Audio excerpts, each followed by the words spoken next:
الشیطان الرجیم بسم اللہ الرحمن الرحیم الحمد للہ رب العالمین الحمد للہ الذی علم بالقلم علم الانسان ما لم يعلم سبحانك لا علم لنا الا ما علمتنا انك انت العزيز الحكيم وصلى الله على نبينا وحبيبنا وطبيب قلوبنا وشفيع ذنوبنا حبيب إله العالمين أبي القاسم محمد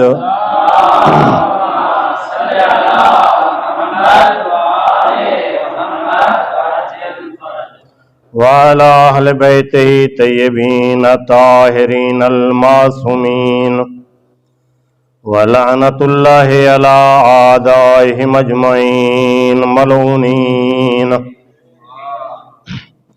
أما بعد فقد قال الله سبحانه وتعالى في كتابه المجيد وفرقانه الحميد وقوله الحق وهو أصدق القائلين بسم اللہ الرحمن الرحیم وَيَقُولُ الَّذِينَ كَفَرُوا لَسْتَ مُرْسَلًا قُلْ كَفَى بِاللَّهِ شَهِيدًا بَيْنِي وَبَيْنَكُمْ وَمَنْ عِنْدَهُ عِلْمُ الْكِتَابِ بآواز بلند صلوات پڑھیے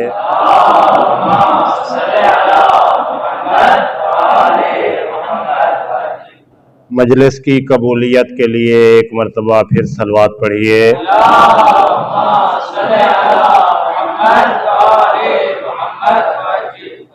اس مکان کی برکت کے لیے اور نزول برکات کے لیے ایک مرتبہ پھر صلوات پڑھیے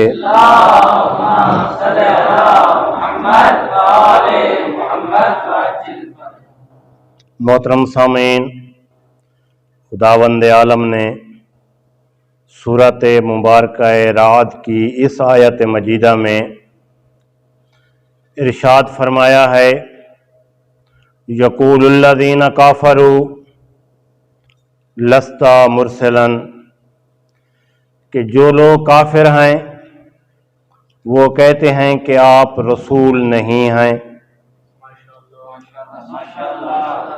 قل کفی باللہ شہیدا بینی و بینکم، اے میرے حبیب ان لوگوں کو کہہ دو کہ گواہی کے لیے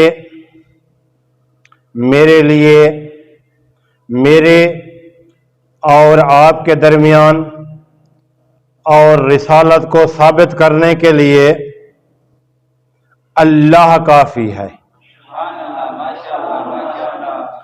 وَمَنْ عِنْدَهُ عِلْمُ الْكِتَابِ، اور دوسری وہ ذات کافی ہے جس کے پاس کتاب کا علم موجود ہے۔ خداوند عالم نے قرآن مجید میں مختلف مقامات پہ اپنے نبیوں کی نبوت کو ثابت کرنے کے لیے، اپنے رسولوں کی رسالت کی تائید کے لیے مختلف دلائل بیان کیے ہیں، مختلف شواہد بیان کیے ہیں، مختلف معجزات بیان کیے ہیں، تاکہ جو ہادی ہماری طرف سے آئے ہیں، جو رسول ہماری طرف سے نازل ہوئے ہیں، لوگ ان کی رسالت کی تصدیق کر دیں۔ جناب نوح علیہ السلام کو خداوند عالم نے طوفان سے نجات دے کے لوگوں کو یہ بتا دیا کہ میرے نبی نوح اور جو بندہ بھی، جو لوگ بھی میرے نبی کے ساتھ ہیں ان کی دنیا میں بھی نجات ہے اور آخرت میں بھی نجات ہے۔ اسی طرح جناب موسیٰ، جناب ابراہیم، جناب اسماعیل، جناب سید المرسلین، مختلف انبیاء کو خداوند عالم نے مختلف دلائل، مختلف معجزات، مختلف عطیات عطا کر کے لوگوں کو یہ بتا دیا کہ جن معجزات پہ تم قدرت نہیں رکھتے اور میرے انبیاء ان پہ قدرت رکھتے ہیں، یہ بات دلیل ہے کہ حق اور حقیقت کے ساتھ وہ لوگ ہیں جو میرے انبیاء کے ساتھ ہیں۔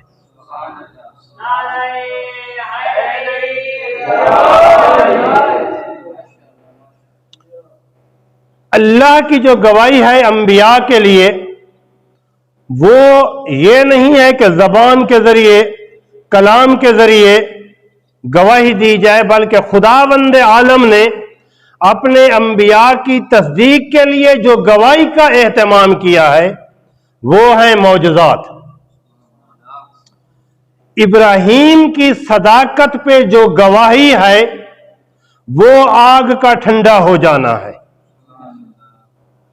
موسیٰ کی نبوت پہ جو گواہی ہے وہ سمندر میں راستوں کا بن جانا ہے، پتھر سے پانی کا نکلنا ہے، لکڑی کا سانپ بن جانا ہے۔ تو یہ تمام کے تمام جو معجزات ہیں یہ خداوند عالم کی طرف سے اپنے انبیاء کے لیے گواہی ہے۔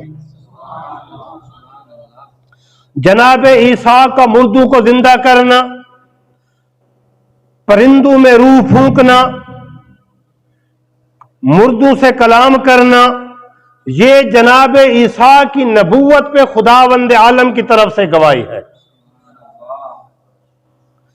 اب دور گزرتا گیا، کافی تعداد میں انبیاء گزر گئے، کافی تعداد میں رسول گزر گئے۔ ہر نبی کے دور میں خداوند عالم نے گواہی کا ایک خاص اہتمام کیا ہے۔